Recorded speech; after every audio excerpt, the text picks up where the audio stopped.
스님 마음 관찰을 하는 수행을 하기 시작하면 상당히 많은 분들이 다른 사람들의 마음의 번뇌를 굉장히 잘 보게 되는 것 같습니다.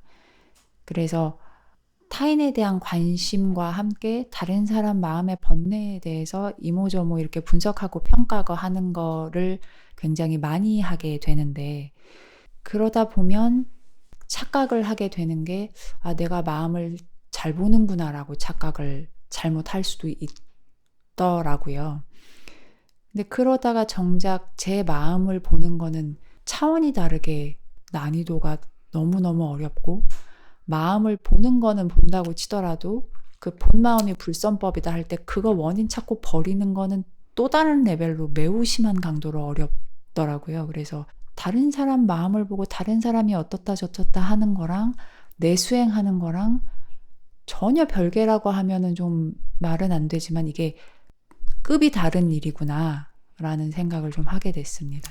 예, 그게 왜 그러냐 하면은 아무래도 우리가 이제 바깥 세상을 분별하는 일에는 어릴 때부터 계속 해온 일이잖아요. 다른 뭐 세상을 평가하거나 또 다른 사람을 평가하고 이런 것들은 되게 익숙한 일이기 때문에 타인에 대한 평가는 되게 익숙해서 쉽다고 느끼는 게 있어요. 그러니까 그게 진짜 잘한다기보다 다른 사람의 마음은 보통 사실 정확히 알기는 어렵거든요. 그게 왜냐하면 뭐 우리가 직접 그 사람의 마음을 읽을 수 있는 건 아니니까 대체로 이제 짐작하거나 그 사람의 표정이나 말투나 이런 걸 가지고 우리가 이제 짐작하는 거잖아요. 그래서 사실은 그게 어떤 면에서는 정확하지 않은 경우가 훨씬 많습니다. 자기식으로 이해하는 경우도 굉장히 많거든요. 그렇지만 사람들은 다른 대상에 대해서 평가하는 일은 익숙하다 보니까 그걸 내가 잘한다고 이제 좀 생각하기가 쉬운 거죠. 그래서 사람들은 이제 남에 대한 평가는 되게 이제 쉽다고 생각을 하고요. 또 하나는 남에 대해서는 뭐 크게 기대하거나 내가 뭐 이렇게 좀 더 객관적으로 볼 수 있는 게 좀 있잖아요. 자기 자신에 대해서보다는. 우리가 바둑도 보면은 자기가 둘 때보다 옆에서 훈수 둘 때가 훨씬 잘 보인다고 하거든요. 그러니까 아무래도 자기에 대해서 이게 좋든 나쁘든 나한테 뭐 크게 관계가 없기 때문에 조금은 한 걸음 떨어져서 볼 수 있는 가능성이 좀 더 높으니까요. 그러니까 아무래도 이제 타인에 대한 평가는 조금 더 쉽게 할 수 있는 그런 게 있다고 볼 수 있고요. 그래서 사람들은 이제 다른 사람의 마음에 대해서 뭐 짐작하고 뭐 그거에 대해서 생각하고 이러면서 자기가 이제 타인의 마음에 대해서 잘 안다고 생각이 쉽거든요. 그렇지만 아무래도 이제 자기 자신을 보는 거에 비해서는 조금 쉽다고 할 수 있어요. 그렇지만 그게 또 정확하지는 않습니다. 보통 일반적으로. 근데 오히려 자기 자신을 보는 거는 자기가 이제 자기 자신을 알아차리기 시작하면 오히려 자기한테 실제 일어난 일이니까 훨씬 더 정확하고 명확하게 볼 수 있는데, 근데 문제는 뭐냐면 이걸 막는 저항하는 그 자기 번뇌가 있잖아요. 이 자기 마음 상태를 첫째는 나라고 생각하는 그런 유신견이 굉장히 강하게 자리 잡고 있습니다. 자기 마음에. 우리에게 일어나는 마음 상태를 이건 내 것이야, 나야, 나의 것이다 이렇게 바라보는 그런 이제 유신견이 워낙 뿌리 깊게 자리 잡고 있기 때문에 이걸 나와 동일시하는 게 워낙 그 본능적으로 일어나고 있는 거라서 이게 이제 이거를 깨는 게 좀 어려워서 또 자기 마음을 객관화해서 보는 게 좀 어렵고, 또 하나는 이 마음이라고 하는 것이 또 어찌 보면 사람들은 자기한테 있는 그런 자기가 원치 않는 모습을 또 보고 싶어 하지 않을 거 아니에요. 그죠? 그거에 대해서 또 싫어하는 마음들이 있기 때문에 또 자기의 어떤 그 단점이나 결정 같은 거를 나와 동일시하다 보면 이걸 인정하는 순간 나는 나쁜 사람 이렇게 의식이 흘러가기 쉽거든요. 그러니까 이걸 또 인정하기도 되게 어려운 거예요. 그래서 자꾸 이거를 뭔가 포장하고 정당화하고 이런 쪽으로 되게 많이 흘러가기 때문에 이 마음을 냉정하게 자기 자신을 들여다본다는 것이, 자기 자신을 있는 그대로 알아차린다는 것이 굉장히 어려운 측면이 있는 거죠. 일단 이게 돼야 여기서 현재 나한테 일어나는 이 마음 상태가 뭐라는 걸 일단 냉정하게 있는 그대로 볼 수 있어야 또 이 마음의 원인이나 조건을 찾을 수가 있잖아요.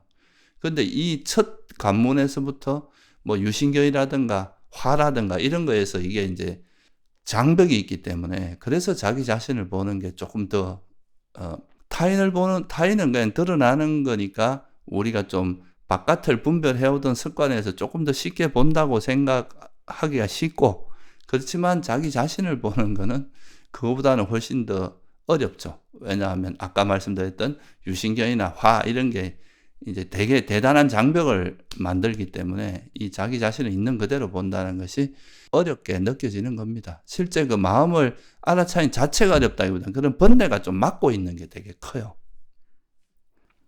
그래서 다른 사람이 어떤 번뇌가 있겠거니 짐작을 할 때는 불교 우리 교학이나 법문에서 배웠던 거가 매우 적용이 잘 되는데 저거는 화고 어떤 집착이 있기 때문이고 뭐를 모르는 어리석음이고 근데 본인 마음은 내가 지금 화가 났고 이거부터 인식이 어느 때는 안 되는 그런 수준인 경우도 많아서 그리고 다른 사람을 분별을 할 때 평온한 마음으로 분별하는 경우가 별로 없고요.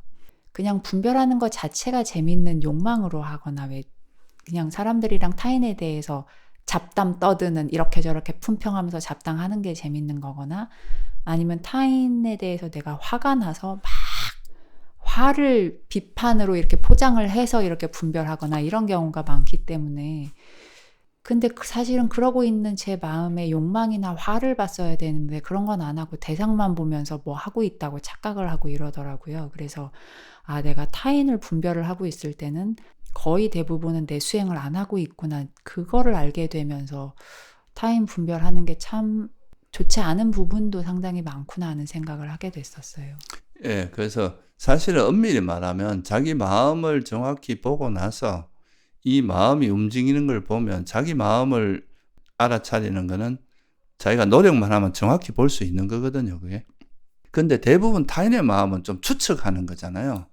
그래서 우리가 착시 효과로 타인의 마음을 우리는 잘 보인다고 생각하는데 실제로 조금 뭐 자기를 보는 것보다는 대상이니까 좀 보기가 쉬운 면도 없잖아 있긴 있는데 아까도 말씀드렸지만 이게 우리가 본다는 거 이게 항상 정확하진 않거든요. 근데 우리는 이거를 이제 되게 쉽게 판단하고 쉽게 이제 그 사람에 대해서 평가를 하기가 쉬워요.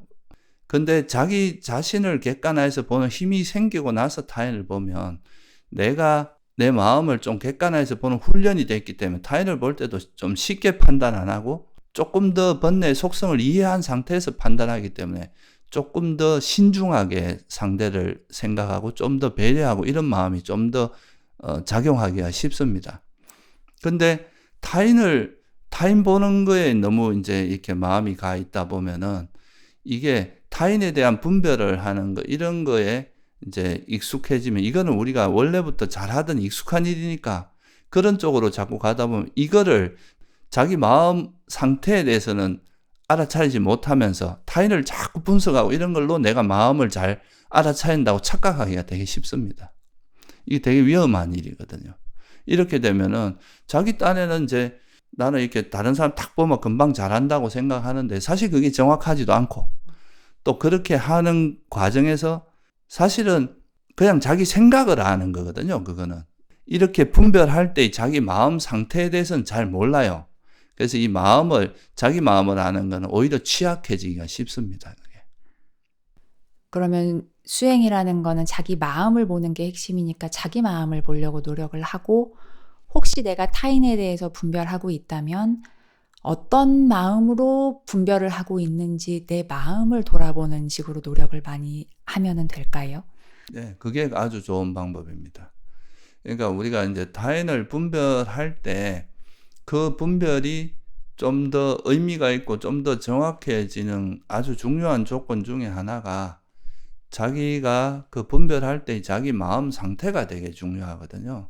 이 마음이 이미 그러니까 욕망이나 화로 오염이 되어 있는 상태 같으면 타인을 분별할 때도 결코 이렇게 올바른 방향으로 분별하기가 어려울 거 아니에요. 그죠? 근데 반대로 우리 마음이 이제 좀 탐욕이나 성냄이 없고 이렇게 좀 오염되지 않은 마음으로 만약에 상대를 분별한다면 그 분별은 상당히 의미가 있을 거 아니죠. 좀 더 정확해지고. 그래서 사실은 이제 분별할 때 우리가 살면서 어차피 대상을 분별하지 않을 수는 없잖아요. 살아가다 보면. 근데 이제 그 분별을 할 때 그 분별 자체도 분별도 중요하지만 분별할 때 이 자기 마음 상태가 어떤 상태인지를 아는 거. 그게 이제 되게 중요하다는 거죠.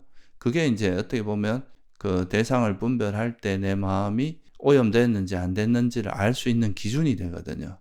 그래서 내가 만약에 어떤 이제 상태를 분별하는데 그 사실은 그 뒤에 보면 화가 있다. 이러면 이런 분별은 신빙성이 확 떨어지는 거예요. 근데 내가 정말 이렇게 그 내 생각에 대한 집착이라든가, 소위 말해 이 생각이 곧 나의 지혜다, 뭐 이렇게 이제 유신견이 달라붙을 수 있잖아요. 그런 게 없고 또 화도 없이 정말 이렇게 평온한 마음으로 만약에 타인에 대해서 분별한다면 이런 분별은 좀 의미가 있고 만약에 분별을 해야 된다면 이런 마음으로 분별해야 그게 올바른 방향이라고 할 수 있습니다. 감사합니다, 스님.